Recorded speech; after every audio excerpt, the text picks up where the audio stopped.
Thank you. Thank you very much. It's a pleasure to be here and an honor. And thank you, Mr. Badodi, for agreeing to have me come and speak. It's been an absolute thrill to be here today. This morning I had the opportunity to share with the group some of our company's work. So it was more of a professional statement about what City Zenith has been doing worldwide in the smart city space. And I thought this evening I would take more of a personal approach in talking to the architects, especially who are receiving awards here this evening.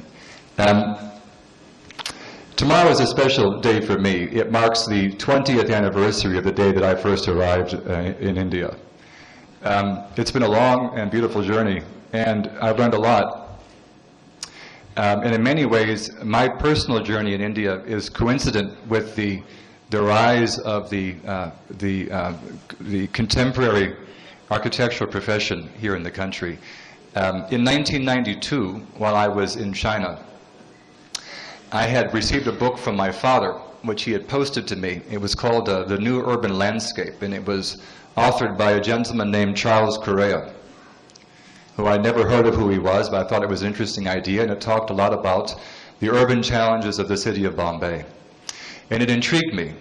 It intrigued me. And I remember as a student at that time in Beijing, I was enrolled at the Beijing Central Academy of Fine Arts. I went across to the Indian Embassy in Beijing, and I requested Mr. Correa's phone number and address, and they gave it to me, and they allowed me to make a call to Mr. Correa from the embassy itself. I was fortunate in that he was available, and he picked up the phone and talked to me, a 21-year-old architect with really nothing to say and even less to show.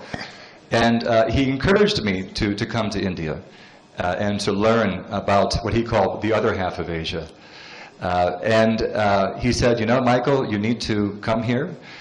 You need to go up to Delhi and go to the School of Planning and Architecture, and I'm going to connect you to a dear friend, Professor Satish Grover, who was at that time the head of the Department of Architecture of SPA, and I believe he was also the dean.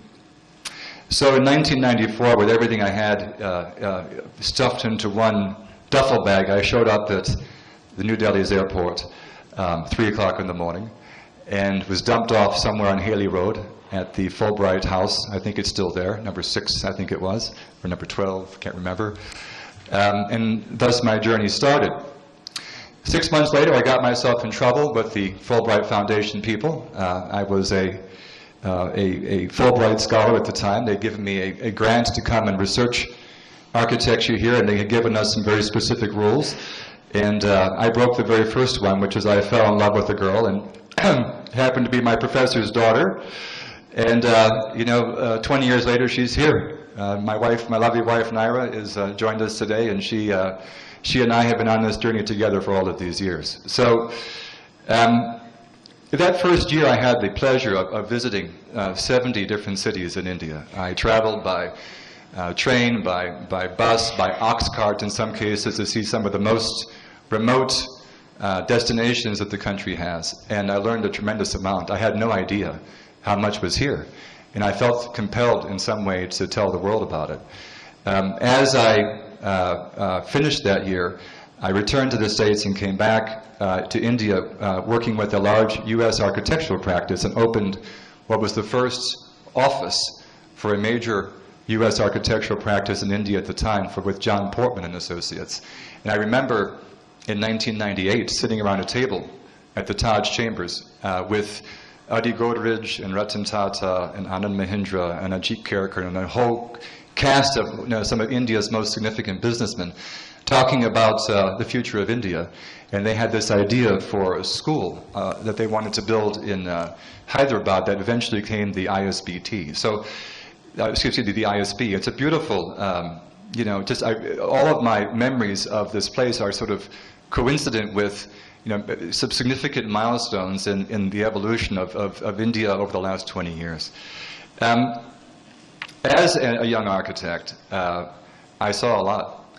I had the opportunity later on in 2003 to actually found my own company finally, in the country, which was not an architectural practice, but it was an architectural production company called Satelier that ended up employing 1,200 architects over the course of about 5 years. At our largest, we were 500 people in New Delhi, working with very talented architects and engineers across the country to produce technical documentation for architecture firms based abroad. And again, it was just fascinating to be a part of a journey with those architects who were beginning to deal with foreign building types and ideologies and for the first time. And I think many of those former employees of mine probably work for many of your companies now, in fact.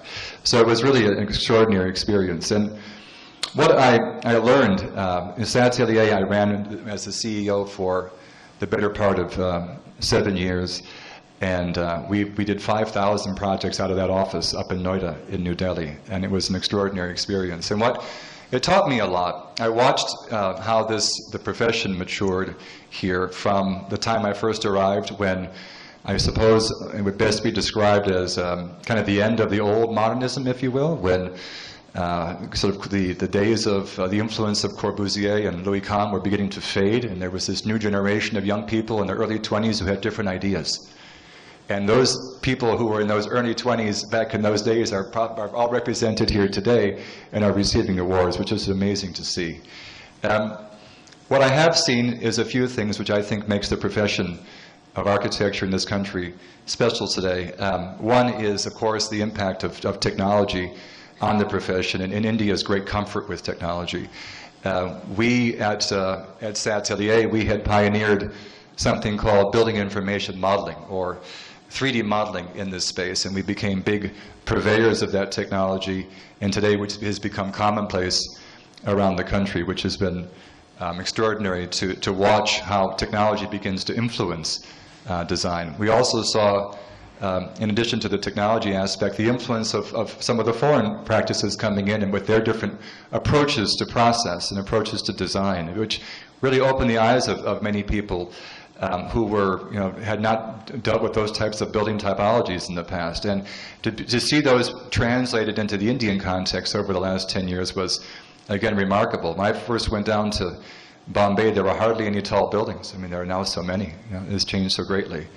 And probably most significantly was watching the young architects of the country really come into their own, really explore not only what it means to be a contemporary architect, but to be an Indian architect in that context, the way in which they look at history and they look at modernity and sort of fuse those two things together. That's not easy.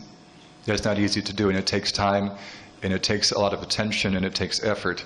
But India and the architects of this country have that opportunity today because all of the world's great architects had one thing in common. They were able to build. If you go back to a century ago in the United States, the great skyscraper architects of Chicago and New York, they rode the boom of the early growth years of the United States, and then again after the Second World War. You go back further to the days of the British Empire, and you see all the great British architects who emerged from the great building boom that was coincident with the rise of the Raj. Today in India, you have that same opportunity. You're building, and when you're building, you have the opportunity to create, you have the opportunity to do amazing things, you have the opportunity to innovate.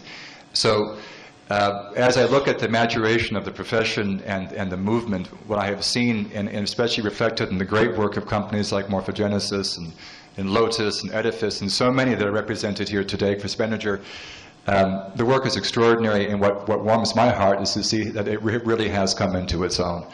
We're seeing a beautiful statement, a combination of modernity, of history, and an approach to a new thinking which we've never seen before, and represented in the projects that are receiving awards today. So going forward, I expect nothing but to see greater and greater architecture.